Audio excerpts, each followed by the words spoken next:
ఇంకా ఎంత స్పష్టంగా ఇస్తారండి ఎన్డీఏస్తే? మా మంత్రి గారు పార్లమెంట్లో మాట్లాడారు, వినండి.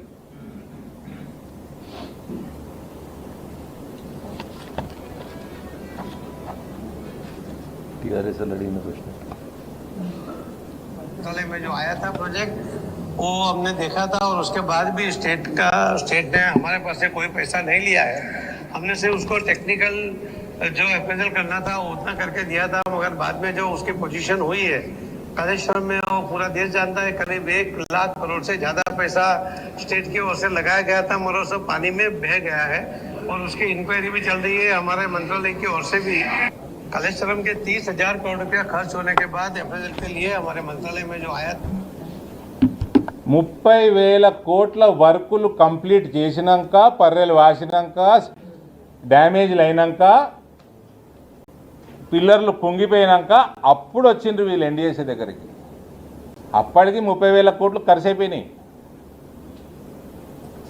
మొత్తం ప్రాజెక్టు 1,00,000 కోట్లు.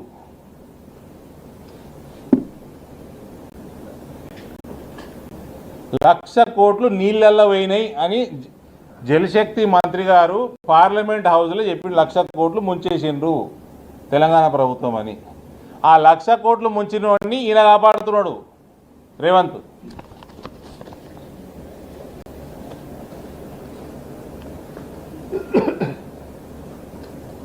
The BRS government spent over 30,000 crore to build first and sought expert technical scrutiny, later defeating the purpose of having an independent appraisal before major construction.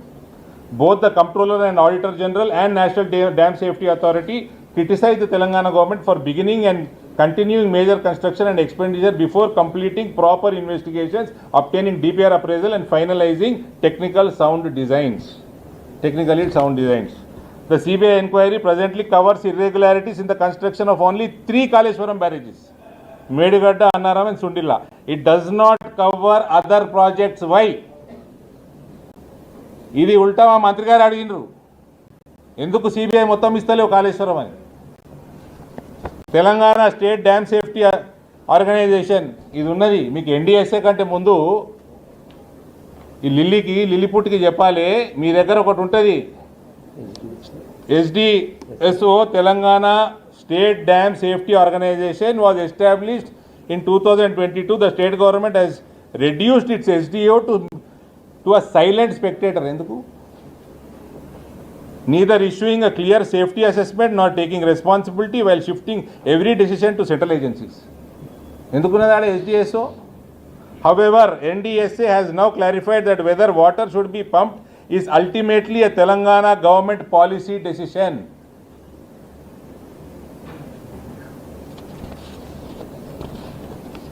This shows the incompetence of the Chief Minister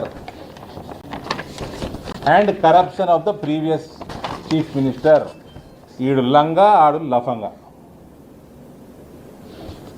ఇప్పుడు చెప్పండి brother, ఏం కావాలి, ఏంటి doubt ఏంటి? రాగా okay, మేము మాట్లాడి subject diversion లేదు. ఫస్ట్ ఇది ఫినిష్ చేయండి. 4 కోట్ల తెలంగాణ ప్రజలు మీ గన్లకు కనబడతలేరా? చెప్పండి. ఎన్డీఎస్ఏ రిపోర్ట్ ఆధారంగా మేము గేట్లు ఓపెన్ చేయాలని ముఖ్యమంత్రి గారు చెప్తున్నారు. బీఆర్ఎస్ వాళ్ళేమో గేట్లు ఓపెన్ చేసి నీళ్ళు ఇవ్వచ్చని వాళ్ళు చెప్తున్నారు. సిబిఐకి 8,500 కోట్లు ఓకే, మీరు 1,00,000 కోట్లకి రాయలేదని అంటున్నారు. 8,500 కోట్ల మీద రాష్ట్రం మీద సిబిఐ ఎందుకు తీసుకోవట్లేదు? ఎందుకు తీసుకోలేదని నీకు చెప్పిందా? ఇచ్చే రిపోర్ట్ ఇచ్చే రోజు ఇస్తారు. రేవంత్ రెడ్డి సిబిఐకి ఇవ్వడానికి 2 సంవత్సరాలు పట్టించిండు. మొత్తము నేను అదే అడుగుతున్నా, నీకు కడుపులో జబ్బు వస్తే ఇవాళ రేపు పుట్టి కడుపు డాక్టర్ దగ్గరకు పోవద్దు, ఫస్ట్ జనరల్ ఫిజిషియన్ దగ్గరకు పోవాలి. ఎందుకు ఇవ్వలేదు అని మా ప్రశ్న. మొత్తం కాళేశ్వరమి, నీ ఇంట్రెస్ట్ ఏంది? మొత్తం ఇస్తేనే కదా తెలిసేది. మనిషికి కడుపులో ఉంటే అది క్యాన్సరా లేకపోతే పైత్యమా, దేనివల్ల వచ్చింది, బీపీ చూడాలి, షుగర్ చూడాలి, కార్డియాక్ ఇష్యూవా, ఇంకేమన్నా దేనివల్ల ఏ జబ్బు వస్తుంది తెలియదు. ఇవ్వాలి రేపు నువ్వు ఏం కాపాడుతున్నావు? సిబిఐ చేయాల్సిన పని సిబిఐ చేస్తుంది. 8,500 కోట్లు ఎందుకు అంటుంది? మేడిగడ్డ అనేటువంటి దాని మీదకి బ్యారేజ్ మీదకి రాహుల్ గాంధీ పర్లేదు రాహుల్ గాంధీని తీసుకొని పోయి మేడిగడ్డ అనేటువంటి బ్యారేజ్ మీద నిల్చొని ఎన్నికల కంటే ముందు రేవంత్ రెడ్డి రాహుల్ గాంధీ ఇద్దరు చెప్పిన మాట ఏంటంటే, మీరు ఇన్ని పథకాలు అనౌన్స్ చేస్తూ ఉన్నారు కదా, ఎక్కడి నుంచి ఇస్తారు డబ్బులు అని అడిగినారు. మీలాంటి మీడియా మిత్రులు అడిగితే టీఆర్ఎస్ ప్రభుత్వం కేసీఆర్ తిన్న 1,00,000 కోట్లని వసూలు చేసి దాంట్లోంచి పథకాలు ఇస్తామని అన్నారు. కక్కిస్తామనే పదం కూడా వాడింది. 8,500 కోట్లు ఎందుకు? 1,00,000 కోట్ల ప్రాజెక్టులో నువ్వు సెలెక్టివ్గా 8,500 కోట్ల మీదనే ఎందుకు విచారణ చేయమంటున్నావు? ఎందుకంటే కేసీఆర్ మానస పుత్రిక పేరిట ఆయన 1,00,000 కోట్లు దోసుకున్నటువంటి మిగతా పోర్షన్ కట్టిందంతా ఏ ఇండివిజువల్ సంస్థనైతే ఉన్నదో అదే సంస్థ రేపు రేవంత్ రెడ్డి గారి మానస పుత్రిక మూసీ రీజనరేషన్ ప్రాజెక్టు కూడా సేమ్ సంస్థ కాంట్రాక్టింగ్ ఏజెన్సీగా రిక్రూట్ అయింది. మొదటి టెండర్ 8,500 కోట్ల రూపాయలు అదే సంస్థకి ఇచ్చేందుకు మిగతా కాంట్రాక్టర్లని బెదిరించి విత్డ్రా చేయించింది. 1,00,000 కోట్ల దొంగతనం పెద్దదా, 8,500 కోట్ల దొంగతనం పెద్దదా?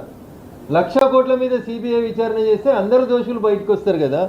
ఎందుకు మీరు సెలెక్టివ్గా 8,500 కోట్ల అనే పదమే ఎందుకు వాడుతున్నారు? లేదా మేడిగడ్డ అన్నారం సుందిల్లానే ఎందుకు వాడుతున్నారు? ఫస్ట్ పంచాయతీ ఏంటంటే, ఇలా తెలంగాణకు నీళ్ళు ఇయ్యండ్రి, వాడు కట్టిండా, వాడు మింగిండా, నువ్వు దోచినవా, నువ్వు 2.5 ఏళ్ళు ఎందుకు టైంపాస్ చేసినావా అనేది ఇలా తెలంగాణ సమాజం అడుగుతున్నటువంటి ప్రశ్న.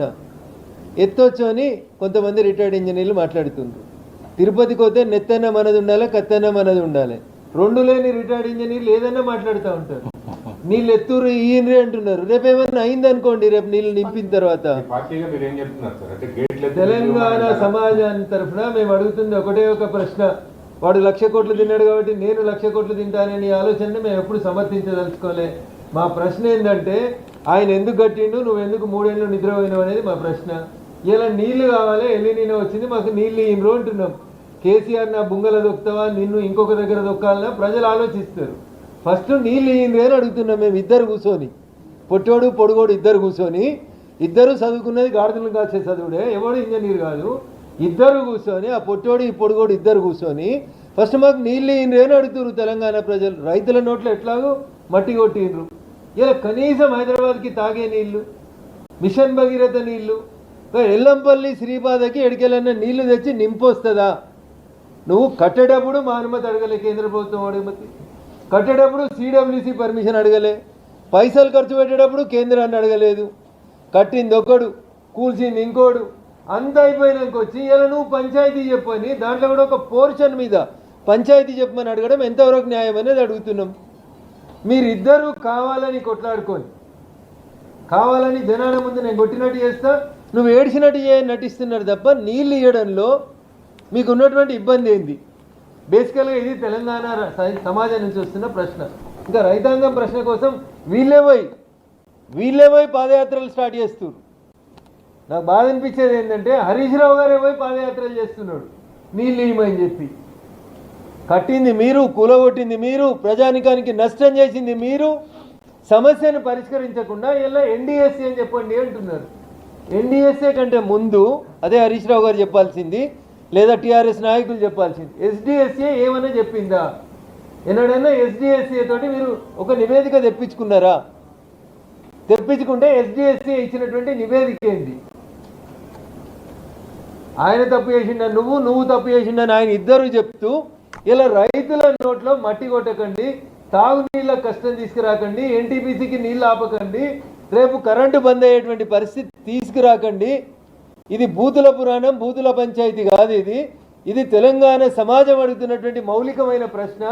నీళ్ళు ఇస్తారా సస్తారా అని అడుగుతున్నారు. సార్, ముఖ్యమంత్రి గారు మీకు స్పష్టమైన ఒకటి చెప్తున్నారు. ఎన్డీఏఎస్సీ రిపోర్ట్ ఆధారంగా నేను గేట్లు ఎక్కట్లేదు, నీళ్ళు ఇవ్వట్లేదు. బీజేపీ ఎంపీలు కేంద్రంలో అధికారం ఉంది కాబట్టి ఎన్డీఏఎస్సీ దగ్గరికి సర్టిఫికేట్ ఇప్పించండి అని చెప్తున్నాడు. NDSA will not give the certificate. ఎందుకంటే ఎన్డీఎస్ఏ ఇచ్చిన ప్లాన్ ప్రకారం మీరు ప్రాజెక్టు కట్టలేదు కాబట్టి ఎన్డీఎస్ఏ సర్టిఫికేట్ ఇవ్వదు. ఎన్డీఎస్ఏ పేరు మీద బీజేపీని, కేంద్ర ప్రభుత్వాన్ని బదనాం చేయకు. ఈ ప్రాజెక్టు నిర్మాణంలో రాష్ట్ర ప్రభుత్వం తన సొంత కవిత్వాన్ని వాడుకున్న తప్ప ఎన్డీఎస్ఏ అనుమతులతోటి కట్టలేదని క్లియర్ ఎన్డీఎస్ఏ రిపోర్ట్లో ఉంది. ఎన్డీఎస్ఏ మిత్రుడు కాపాడదామని చూస్తున్నట్టున్నాడు. ఎన్డిఎస్ఏ పర్మిషన్లు ఇవ్వకున్నా రిపేర్లు చేయమని 3 సంవత్సరాల కింద చెప్పింది. ఎందుకు చెయ్యలేదు? 3 ఏళ్ల నుంచి నిద్రపోతున్నాడా మీ ముఖ్యమంత్రి? మీ కరప్ట్ ముఖ్యమంత్రి 3 ఏళ్ల నుంచి నిద్రపోతున్నాడా? రిపేర్లు చేయమని చెప్పింది ఎన్డిఎస్ఏ.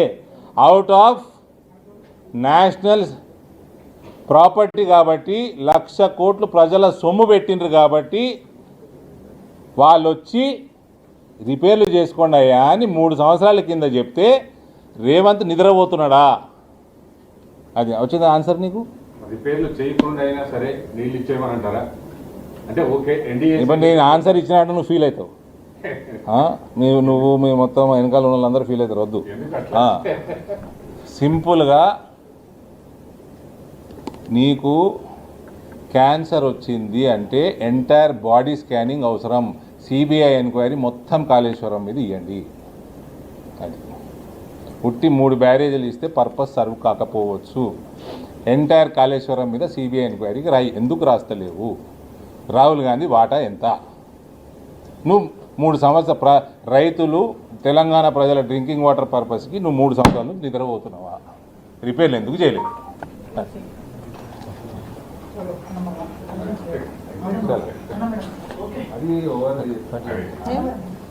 Thank you.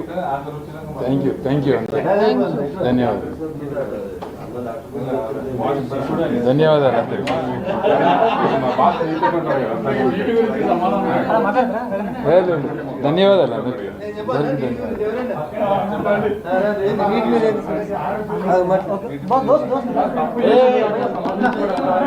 ఉంచు.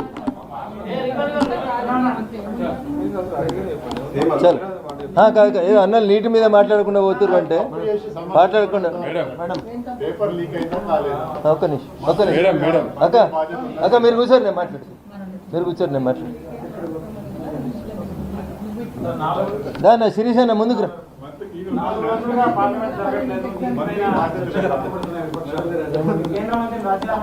ఏనా డోర్ వేసారు అన్న, డోర్ వేసారా ప్లీజ్? కూర్చోండి.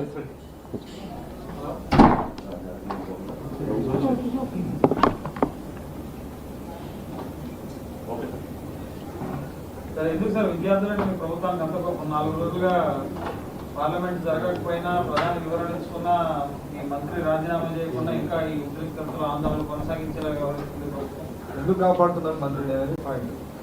సో మీడియా మిత్రులందరూ కూడా నమస్కారం.